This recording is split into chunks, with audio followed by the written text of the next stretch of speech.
হাইকোর্টের নির্দেশে করতোয়া নদী থেকে অবৈধ দখলদারদের উচ্ছেদের অভিযান শুরু করেছে বগুড়া ও গাইবান্ধা জেলা প্রশাসন। পরিবেশবাদী সংগঠন বেলা রিট করার পর এই নির্দেশ দেয় হাইকোর্ট। পরে বগুড়া পৌর এলাকাতেই ২৮ ব্যক্তি প্রতিষ্ঠানকে অবৈধ দখলদার হিসেবে চিহ্নিত করে জেলা প্রশাসন।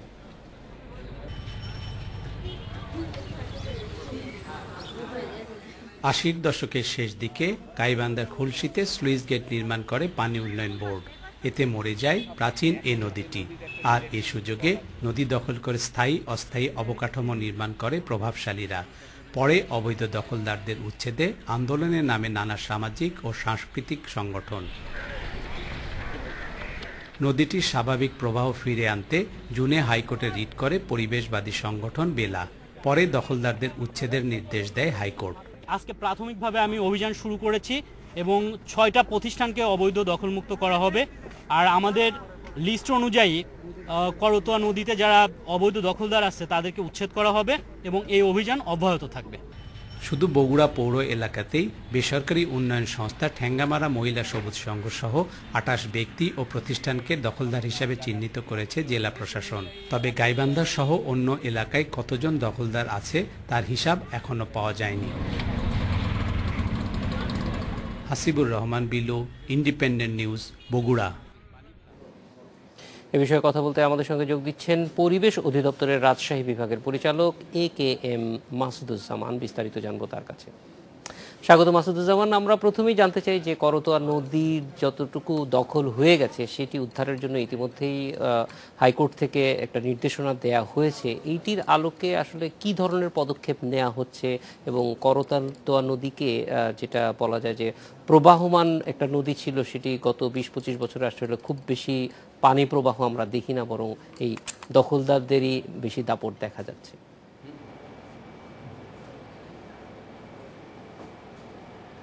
ধন্যবাদ। আমরা মাননীয় হাইকোর্টের মহামান্য হাইকোর্টের নির্দেশনা পেয়েছি। এই নির্দেশনা মোতাবেক আমরা জেলা প্রশাসক রংপুর, জেলা প্রশাসক গাইবান্ধা এবং জেলা প্রশাসক বগুড়াকে আমরা সেটা কপি দিয়েছি এবং পানি উন্নয়ন বোর্ডের ২ জেলার এক্সএন মহোদয়কেও আমরা জানিয়েছি।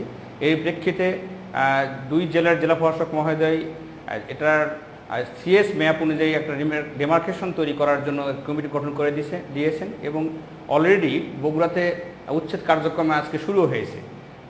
হাইকোর্টের নির্দেশনা মোতাবেক যার উপর যে ধরনের নির্দেশনা ছিল তারা এই ধরনের কার্যক্রম গ্রহণ করছেন কি না এ বিষয়ে তদারকি করে কমপ্লেন্স রিপোর্ট দেওয়ার জন্য পরিবেশ অধিদপ্তরকে দায়িত্ব দেওয়া হয়েছে। এর প্রেক্ষিতে আমি আজকে যে খুলশির কথাটা বলা হচ্ছে, যেখানে বাঁধ স্লুইস গেট নির্মাণ করে করতোয়াকে বন্ধ করে দেওয়া হয়েছে, আমি সেখানে গিয়েছিলাম। সেখানে আমি সরাসরি দেখে এসেছি। আসলে স্লুইস গেটের জন্যই এখন খুলে দিলে এখানে খুব বেশি পানির প্রবাহটা আর ফেরত আসবে না। মূল ধারায় অব্যাহত যে করতোয়া যে নদীটা ছিল সে আগে ব্যবস্থা নিয়ে যেতে হলে এটা সংস্কার করা প্রয়োজন। এই সংস্কার আমরা দেখেছি ওখানে এখন যে অবস্থা, স্লুইস গেট খুলে দেওয়া বা বন্ধ করাতে এখন আর তেমন প্রবাহটা আসবে না। স্লুইস গেট করার জন্য বা অন্য কোনো কারণে দেখা যাচ্ছে যে নিচের অংশটুকু যেখানে ভাটির দিকে সেই অংশটুকু অনেক এলাকাতে ভরাট হয়ে গিয়েছে।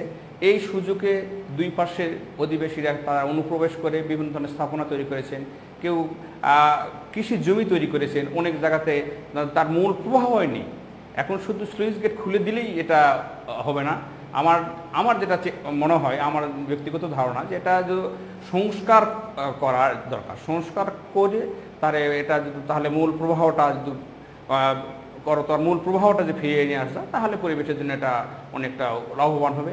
আর এই মূল প্রবাহ ফিরিয়ে নিয়ে আসার জন্য শুধু সরকার আন্তরিকভাবে কাজ করে যাচ্ছে, আমাদের মহাপরিচালক মহোদয়ও আমাদেরকে নির্দেশনা দিয়ে দিয়েছেন, আমরাও কাজ করে যাচ্ছি। কিন্তু এটার জন্য যারা সুবিধাভোগী, ২ পাশে যারা বাসিন্দা যারা আছে, তাদেরও এই বিষয়ে একটু অগ্রণী ভূমিকা নেওয়া দরকার বা সহযোগিতা করা দরকার। তবে আমি আজকে খুলশীতে, যে গোবিন্দগঞ্জ উপজেলার খুলশী যেখানে উৎপত্তিস্থল, সেখানে আমি অনেক অধিবাসীর সঙ্গে কথা বলেছি। তারা আগের অবস্থায় নদী ফেরত আসুক, তারা এই বিষয়ে অত্যন্ত সহযোগিতার মনোভাব আমি লক্ষ্য করেছি। এই বিষয়ে জেলা প্রশাসক গাইবান্ধার সঙ্গে আমার কথা হয়েছে, উনি এডিসি রেভিনিউর সঙ্গে কথা হয়েছে, উনি বলেছে যে আমরা কমিটি গঠন করে দিয়েছি, ওখানে উচ্ছেদ কার্যক্রম এখনো শুরু হয়নি। আর আজকে সকালের বগুড়া জেলা অতিরিক্ত জেলা ম্যাজিস্ট্রেটের সঙ্গে আমি কথা বলেছি, উনি বলেছেন যে আমি উচ্ছেদ কার্যক্রম শুরু করেছেন। আমি পরবর্তীতে খবর নিয়েছি অলরেডি দুপুর 12টার থেকে উচ্ছেদ কার্যক্রম শুরু হয়েছে এবং বেশ কিছু স্থাপনাকে উচ্ছেদ করা হয়েছে বগুড়া অঞ্চলে। মাসুদুজ্জামান সাহেব, যেই সব স্থাপনা উচ্ছেদ করা হচ্ছে সেই স্থাপনার মালিকরা এইটা কিভাবে নিচ্ছেন, তারা সহযোগিতা করছেন কিনা আপনাদের সঙ্গে?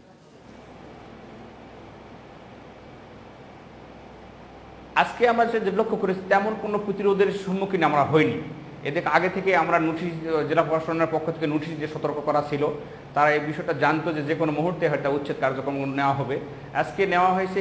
এখানে কিন্তু জনগণের কাছ থেকে যারা অবৈধ স্থাপনা, তাদের কাছ থেকে খুব বেশি প্রতিরোধের সম্মুখীন হতে হয়নি। যারা উচ্ছেদ কার্যক্রম করেছে তাদের কিন্তু খুব বেশি প্রতিরোধের সম্মুখীন হতে হয়নি। মাসুদুজ্জামান সাহেব, একটা খুব গুরুত্বপূর্ণ কথা বলেছেন যে স্থাপনা দিয়ে নদী যেরকম মানুষ দখল করছে, আবার খুব স্বাভাবিকভাবে যেটা দখল বলে মনে হয় না, আপনি যেটা বলছিলেন যে নদীর মাঝখানে আসলে কৃষিকাজ করা হচ্ছে এবং সেটি করতে গিয়ে দেখা যায় যে নদীতে আপনার যাতে নাব্য না থাকে সেই ব্যবস্থাটা ধীরে ধীরে কৃষকরা করে। দেখা যায় যে প্রথমে একদম পাড়ের যিনি কৃষক তিনি পাড়ের কাছের নদীটা আবাদ করা শুরু করেন, এভাবে ধীরে ধীরে পুরো নদীটাই নাব্য হারিয়ে ফেলে। তো এই বিষয়টিতে যাতে মানুষকে আরো সচেতন করা যায় এবং সেই ক্ষেত্রে একটা বলা যায় যে সমন্বিত কোনো উদ্যোগ নেয়ার সুযোগ আছে কিনা, কারণ সত্যিকার অর্থে নদী যে মারা যাচ্ছে তার জন্য শুধুমাত্র স্থাপনাগুলি তো একটা বড় কারণ, একই সঙ্গে কৃষককে যদি সম্পৃক্ত করা যায় তাহলে এখানে হয়তো অনেক বেশি উপকার পাওয়া যেতে পারে।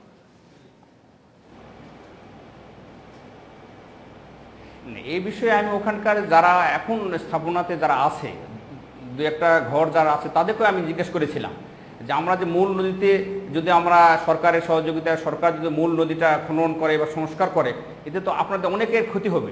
তারা এতে দেখলাম যে পজিটিভ, তারা বলছে যে না, এটা হলে আমরা আরও উপকৃত হব, আমাদের নদীতে পানি থাকলে আমরা তার পাশাপাশি অন্য জমিতে আমরা চাষাবাস করতে পারবো, আমরা এখান থেকে মাছ ধরতে পারবো। বিভিন্নভাবে তারা সহযোগিতার মনোভাব আমরা লক্ষ্য করেছি।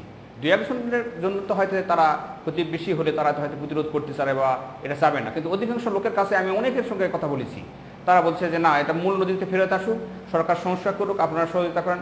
আমরা বলছি এটা সরকার এর পাশাপাশি আপনাদেরকে সকলকে সহযোগিতা করতে হবে।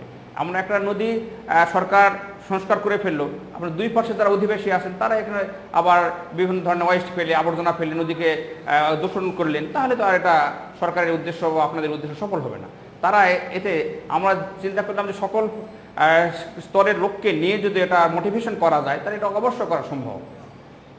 এবং আরেকটি জিনিস যে বগুড়া শহরের উপর দিয়েও পাশ দিয়ে করতোয়া নদীটি চলে গেছে এবং সেখানে আমরা সবচেয়ে বেশি বিপর্যস্ত দেখতে পাচ্ছি নদীটিকে, কারণ এখানে স্থাপনা নির্মাণ করা হয়েছে এবং যেসব স্থাপনা নির্মাণ করা হয়েছে তার অনেকগুলি খুব প্রভাবশালীদের নির্মাণ। ফলে এই স্থাপনাগুলি উচ্ছেদের ক্ষেত্রে সাধারণ মানুষ যেমন সম্পৃক্ত আছে, এই ক্ষেত্রে আপনারা প্রভাবশালীদের নির্মাণ, ফলে এই স্থাপনাগুলি উচ্ছেদের ক্ষেত্রে সাধারণ মানুষ যেমন সম্পৃক্ত আছে, এই ক্ষেত্রে আপনারা ভবিষ্যতে এটা টিকিয়ে রাখা, কারণ আমরা অনেক সময়ই দেখি যে উচ্ছেদ অভিযান শেষ হওয়ার পরেই আবার নতুন করে স্থাপনা তৈরি করা হয়, সেইটি যাতে না হয় সেই জন্য বাড়তি কোনো ব্যবস্থা আপনারা নিচ্ছেন কিনা?